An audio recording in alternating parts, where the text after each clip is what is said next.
ശബരിമലയിൽ തിരക്ക് നിയന്ത്രണ വിധേയം. പരാതികൾ ഏതുമില്ലാതെ ദർശനം പൂർത്തിയാക്കി ഭക്തർ മടങ്ങി.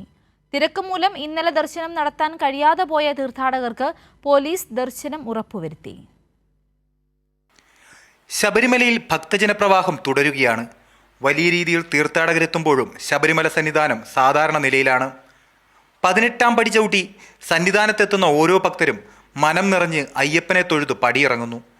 ഇന്നലെയുണ്ടായ അപ്രതീക്ഷിതമായ തിരക്ക് മൂലം ശബരിമല ദർശനം നടത്താൻ കഴിയാതെ പോയ ഭക്തജനങ്ങൾ പോലീസിന്റെ അഭ്യർത്ഥന പ്രകാരം ശബരിമല സന്നിധാനത്ത് തിരിച്ചെത്തി സുഖകരമായ ദർശനം ഉറപ്പുവരുത്തി. ഞങ്ങൾക്ക് എന്റെ അയ്യപ്പനെ കാണാൻ പറ്റിയതിലെ സന്തോഷം, ഇത്രയും സന്തോഷം വേറെ ഇല്ല സാറേ. നന്ദിയുണ്ട് സാറേ. എന്താ ഒരിക്കലും സ്വപ്നത്തിലും കരുതിയില്ല ഇന്ന് തൊഴുവാൻ പറ്റുമെന്ന് ഞങ്ങൾക്ക് അറിഞ്ഞില്ല. സാറിനാണ് എല്ലാവർക്കും നന്ദി, ഒരുപാട് നന്ദിയുണ്ട്.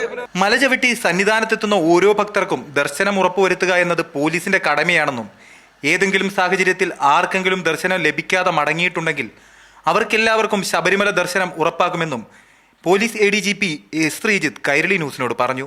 എന്ത് സാഹചര്യത്തിലാണെങ്കിലും വെർച്വൽ ക്യൂ പാസ്വേഡോടുകൂടി ഇവിടെ വരുന്നവർക്ക് ദർശനം കൊടുക്കും എന്നുള്ളത് നമ്മുടെ ചുമതലയാണ്, പോലീസിൻ്റെയും സർക്കാരിൻ്റെയും ചുമതലയാണ്. അത് നിറവേറ്റപ്പെടും, ഒരു സംശയം വേണ്ട അതിനെക്കുറിച്ച്. അതിൻ്റെ ഭാഗമായിട്ട് അവരെ രണ്ടാമതൂടെ കൊണ്ടുവന്ന് തൊഴിച്ച് അവർക്ക് വേണ്ട സൗകര്യങ്ങൾ ചെയ്തു കൊടുത്ത് അവർ തിരിച്ചിറക്കുകയാണ്. ഇപ്പോൾ അവരിവിടെ എത്തിയ അവരുടെ പ്രസാദം വരെ അവർക്ക് എത്തിച്ചു കൊടുക്കാനുള്ള ഏർപ്പാട് നമ്മൾ ചെയ്തു കഴിഞ്ഞു. അപ്പോൾ അങ്ങനെ എന്തെങ്കിലും ബുദ്ധിമുട്ട് ആർക്കെങ്കിലും ജനുവിനായിട്ടുണ്ടായാൽ അതിനുള്ള പരിഹാരം പോലീസിൻ്റെ ഭാഗത്തുനിന്നുണ്ടായിരിക്കും. ശബരിമലയിൽ ഇന്നും തീർത്ഥാടകരുടെ വരവിന് കുറവില്ല. ശബരിമലയിലേക്ക് തീർത്ഥാടകർ ഒഴുകിയെത്തുമ്പോഴും ശബരിമല ശാന്തമാണ്. ശബരിമലയിലെത്തുന്ന ഓരോ ഭക്തർക്കും സുഖകരമായ തീർത്ഥാടനം ഉറപ്പുവരുത്തുന്നതിനുള്ള എല്ലാ നടപടികളും പോലീസും സർക്കാരും ദേവസ്വം ബോർഡും ചേർന്ന് സ്വീകരിച്ചു കഴിഞ്ഞു. ശബരിമല സന്നിധാനത്തു നിന്നും ക്യാമറാമാൻ ആശ്രയോടൊപ്പം അഖിൽ TS, കൈരളി ന്യൂസ്.